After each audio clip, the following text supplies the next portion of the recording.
તો ગુજરાત ભાજપના બાકી 11 ઉમેદવારોના નામને લઈને મોટા સમાચાર છે। ગમે તે ઘડીએ ભાજપ જાહેર કરી શકે છે 11 ઉમેદવારોના નામ। સૂત્ર પાસેથી આ માહિતી સામે આવી છે। 11 માંથી 5 વર્તમાન સાંસદોની ટિકિટ કપાશે।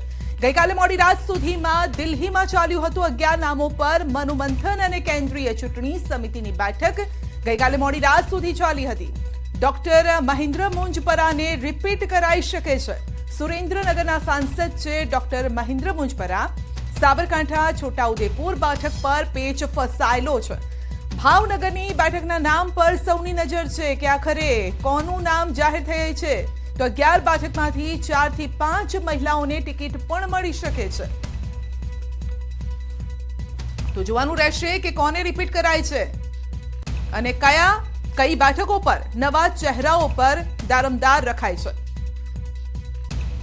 તો 11 માંથી 5 વર્તમાન સાંસદોની ટિકિટ કપાશે, જેનો મતલબ એ છે કે 6 એ નવા ચહેરા પણ હશે, પરંતુ કઈ સીટ પર કયો ચહેરો હશે તેને લઈને આ મંથન ચાલ્યું હતું। તો આખરે કયા ચહેરા હોઈ શકે છે, કારણ કે જે નામો ચાલી રહી છે જ્ઞાતિના આધારે બેઠકોની ફાળવણી થઈ શકે છે। કઈ રીતે આ જ્ઞાતિના સોગઠા બેસાડવામાં આવ્યા છે? તો મહેસાણામાં કડવા પટેલ, જૂનાગઢમાં કોળી, કારણ કે આ એવા વિસ્તારો છે જ્યાં જ્ઞાતિનું પ્રભુત્વ વધુ છે। સુરેન્દ્રનગરમાં પણ કોળીને ટિકિટ અપાઈ શકે છે। સાબરકાંઠામાં ઓબીસી ઠાકોર સેનામાંથી કોઈને ટિકિટ અપાઈ શકે છે। ભાવનગરમાં પણ કોળી સમાજનો ચહેરો હોઈ શકે છે, કારણ કે આ એવા વિસ્તારો છે જ્યાં આ મતદારોની સંખ્યા વધુ છે ને બીજેપીને હંમેશા જોઈ છે, અથવા તો કોઈ પણ પાર્ટીને આપણે જોતા આવ્યા છીએ કે જ્યાં જે વિસ્તારમાં જે જ્ઞાતિના, જે સમુદાય ના લોકો અથવા તો મતદારો વધારે હોય એ જ્ઞાતિને મહત્વ આપવામાં આવતું હોય છે। વડોદરામાં સવર્ણ બ્રાહ્મણ સમાજમાંથી હોઈ શકે છે, વલસાડમાં આદિવાસી, કારણ કે આદિવાસી બેલ્ટ છે, અમદાવાદ પૂર્વ તો સવર્ણને અપાઈ શકે છે ટિકિટ, દાહોદમાં પણ આદિવાસી, કારણ કે આદિવાસી બેલ્ટ છે, સુરતમાં પણ મૂળ સુરતીને અપાઈ શકે છે, કારણ કે સુરતનો એ ચહેરો હોઈ શકે છે। જોવાનું રહેશે કે નામ કયા હશે। ગાંધીનગરમાં આજે બપોરે 3:30 કલાકે મળશે કેબિનેટની બેઠક। આગામી લોકસભા ચૂંટણીની જાહેરાત પહેલાની આ આખરી બેઠક છે। બાકી વિકાસ કાર્યો પર મરાશે આખરી મોહર। ચૂંટણી પહેલાના તમામ પેન્ડિંગ કામો આજે ઉકેલી લેવાશે, કારણ કે ગમે ત્યારે ચૂંટણીની તારીખોની જાહેરાત થઈ શકે છે, માટે જે પણ વિકાસ કાર્યો છે તેના ઉપર આજે અંતિમ મોહર મારી દેવામાં આવશે।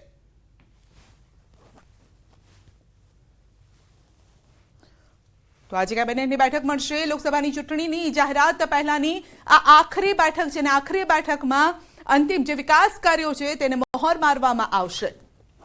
તો તમામ જે પેન્ડિંગ કામ છે તે આજે સંકેલી લેવાશે। જે પણ વિકાસ કાર્યો લોકો સુધી પહોંચાડવાના છે તે આજે પહોંચાડી દેવાશે, એટલે કે તેના ઉપર મોહર મારવામાં આવશે।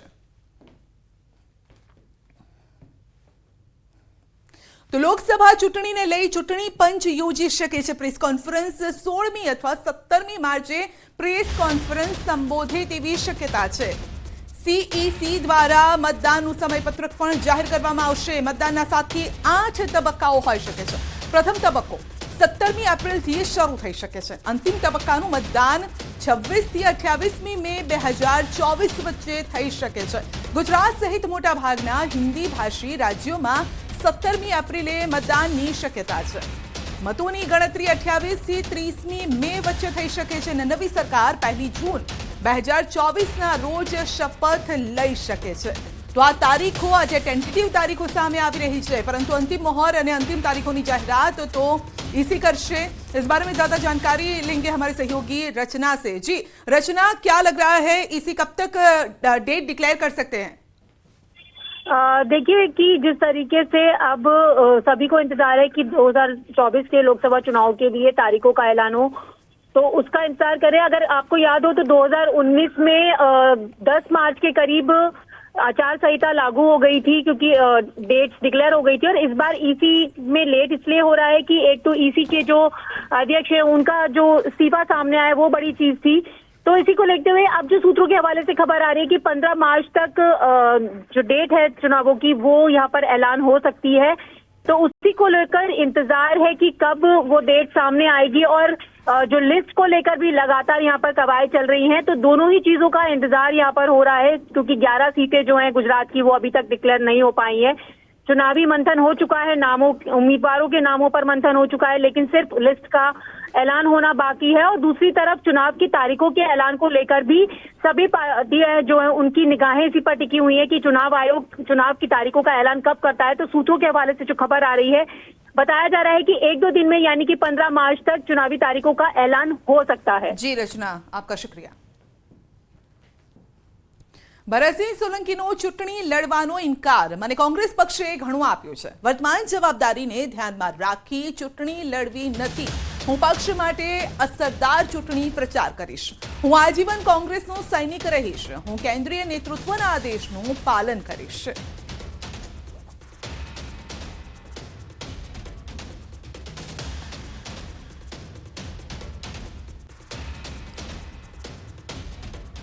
कांग्रेस पूर्व प्रमुख जगदीश ठाकुर की मोटी जाहेरात है. जगदीश ठाकुर लोकसभा चूंटणी नहीं लड़े. नवा आगेवान और कार्यकर्ताओं ने स्थान अपाशे.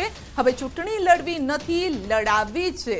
तो लोकसभा उम्मीदवार माटे प्रचार पण करीश तेवुं तेमनुं कहेवुं छे. पार्टी छोड़ी जनार पर आकरा प्रहार कर्या. पार्टी कार्यकर्ता थी नेता बनावी मंत्री पद, धारासभ्य ने सांसद बनाव्या छे. हवे कांग्रेस कठिन समय छोड़े छे. कुदरत तेमने माफ नहीं करे. कांग्रेस साथे करेली गद्दारी और विश्वासघातनो जवाब समय आपशे. जगदीश ठाकुरनुं कहेवुं छे अने कांग्रेस परिवारनो सभ्य बनीने ज रहीश तेवुं पण दाવો कर्यो छे.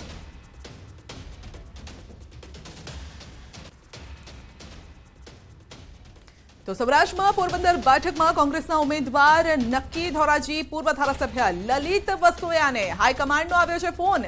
ललित वसोया ने फोन में पोरबंदर थी चूंटणी लड़वा सूचना अपाई छे. दिल्ही सीसी नी बैठक में हाईकमांड नो फोन आव्यो छे. पोरबंदर बैठक पर जामशे वसोया अने मांडविया वच्चे खराखरीनो जंग.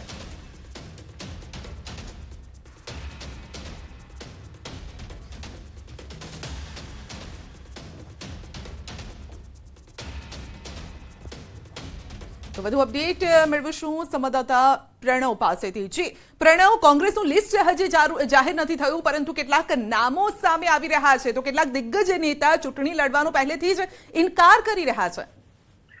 સંધ્યા, ચોક્કસ એ માની શકાય કે જે રીતે ગઈકાલે પણ જગદીશ ઠાકોર ગુજરાત કોંગ્રેસના પૂર્વ પ્રમુખ અને સીડબ્લ્યુસીના જે મેમ્બર છે તેઓએ પણ સ્પષ્ટતા કરી હતી કે તેઓ આ વખતે ચૂંટણી નહીં લડે અને તેની સ્થાને નવા કાર્યકર્તાઓ, નવા આગેવાનોને સ્થાન મળે તેને લઈને તે પોતાની એક રણનીતિના ભાગરૂપે લોકો માટે પ્રચાર કરે. તેના કારણે તેઓ ચૂંટણી નહીં લડે એ વાત એ સ્પષ્ટ થઈ હતી. ત્યારબાદ બીજા એક મોટા નેતા તરીકે જે ભરતસિંહ સોલંકી છે, જે પૂર્વ કેન્દ્રીય મંત્રી પણ છે, પૂર્વ પ્રદેશના પ્રમુખ પણ રહી ચૂક્યા છે અને દિગ્ગજ ઓબીસી સમાજના મોટા નેતા માનવામાં આવે છે. આણંદ લોકસભા અને મધ્ય ગુજરાતમાં સૌથી તેનો મહત્તમ તેનો જે હોલ્ડ છે તે માનવામાં આવે છે. તે ભરતસિંહ સોલંકીએ પણ અત્યારે ટ્વીટ કરીને માહિતી આપી છે કે તે પોતે અનિશ્ચિતતા દર્શાવી રહ્યા છે કે તેઓ ચૂંટણી નહીં લડે. પરંતુ સાથે એ પણ લખ્યું છે કે હું પાર્ટીનો એક સૈનિક છું. જો પાર્ટી મને કહેશે તો પાર્ટીના કોઈ પણ આદેશનું હું પાલન કરીશ. એટલે અહીં બે વાત કરી રહ્યા છે ભરતસિંહ સોલંકી. ચૂંટણી નહીં પણ લડે અને સાથે જ ચૂંટણી પાર્ટી જો કહેશે તો ચૂંટણી લડશે પણ ખરી. તો બીજી વાત એ પણ છે કે જે બીજા અન્ય નામો બહાર આવી રહ્યા છે તેની અંદર સંધ્યા લલિત જે વસોયા છે, જે પરમત ચૂંટણી લડવાના જઈ રહ્યા છે, તેઓને પાર્ટી તરફથી કહી દેવામાં આવ્યું છે. એ જ રીતે બનાસકાંઠા બેઠક ઉપરથી ગેનીબેન ઠાકોર તેઓ પણ લગભગ નક્કી છે. એ જ રીતે પાટણની જે બેઠક છે તેમાં ચંદનસિંહ ઠાકોર જે પૂર્વ ધારાસભ્ય છે તે પણ લગભગ નક્કી છે. તેઓને પણ પાર્ટી તરફથી કહી દેવામાં આવ્યું છે. અને સાથે જ જો સમજીએ કે મહેસાણાની જે લોકસભા બેઠક છે તેની અંદર પણ પાર્ટી તરફથી પાટીદાર સમાજ અથવા પછી ઓબીસી સમાજમાં ચહેરો પાર્ટી ઉતારી શકે છે. એ જ રીતે વલસાડની જે સાઉથની બેઠક છે તેમાં આનંદ પટેલનું નામ લગભગ નક્કી છે.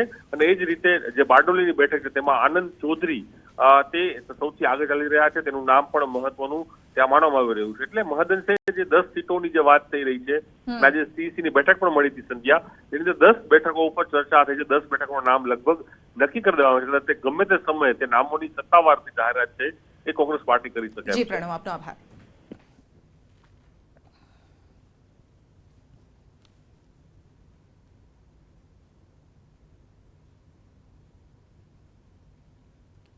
તો દીવ દમણ બેઠક પર કોંગ્રેસના ઉમેદવારને લઈને મોટા સમાચાર. પ્રદેશ પ્રમુખ ઉતરી શકે છે મેદાનમાં. કોંગ્રેસના ઉમેદવાર તરીકે કેતન પટેલનું નામ લગભગ નક્કી છે. નામ જાહેર થવાની ઔપચારિક જાહેરાત જ હવે બાકી રહી ગઈ છે. 2019માં ભાજપના લાલુ પટેલ અને કોંગ્રેસના કેતન પટેલ હતા આમને સામને. 2019માં ભાજપના લાલુ પટેલની 9000થી વધુ વોટથી જીત થઈ હતી અને આ વખતે પણ બંને વચ્ચે ખરાખરીનો જંગ જામવાનો છે. તો કહેવાઈ ગયું છે, અંદર ખાને કહેવાઈ ગયું છે, નામ જાહેરાત બાકી છે.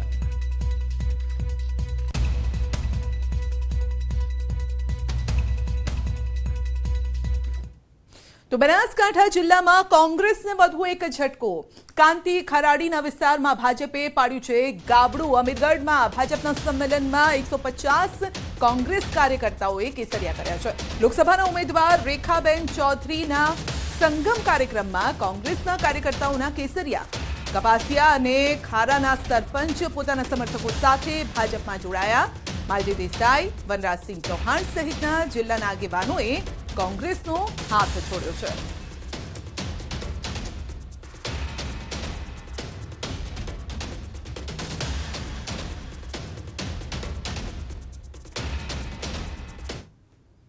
બુલેટિનમાં આગળ વધીશું નાનકડા બ્રેક બાદ.